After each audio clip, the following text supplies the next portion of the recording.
বিজ্ঞ মানুষরা বলছেন, টিভি স্টেশনে বলছেন, পত্রিকার কলামে লিখছেন, জেগে ওঠার সময় এসেছে। দুয়ারে তোমার সাত সাগরের জোয়ার এনেছে ফেনা, তবু জাগলে না, তবু তুমি জাগলে না। কখন সকালে ঝরেছে হাসনা হেনা, এখনো তোমার ঘুম ভাঙলো না। হেমাজি চেয়ে দেখো, দুয়ারে ডাকে জাহাজ, অসব সবিসে তাসবিহ যেন দাঁড়ায় রয়েছে আজ। হালে পানি নাই, পাও তার ওড়ে রাখো, হেনাবি তুমি বিনতি আমার রাখো। তুমি উঠে এসো, তুমি উঠে এসো মাঝি মাল্লার দলে, দেখবে তোমার কিস্তি আবার ভেসে সাগর চলে। নীল দরিয়ায় যেন সে পূর্ণ চাঁদ, মেঘ তরঙ্গ কেটে কেটে চলে, ভেঙ্গে চলে সব পাত। তুমি দেখছো না, তুমি দেখছো না এরা চলে কোন আলে আর পিছে পিছে, চলে পথ ছেড়ে তোমার মতো আরো নিচে।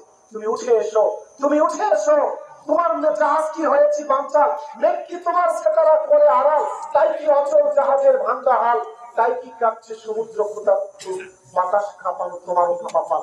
তুমি উঠে এসো, তুমি উঠে এসো, আবার এই দুনিয়াতে আমরা সবুজ চাদরে আবৃত করে দিব। আমরা আবার এই দুনিয়াকে খোদার রঙে রঙিন করব। আল্লাহ এবং তার রাসূলের বিধানকে এই জমিনের প্রতিটি ইঞ্চি মাটিতে আমরা আবার ছড়িয়ে দিব ইনশাআল্লাহ। আজকের আয়োজন করার জন্য বাংলাদেশ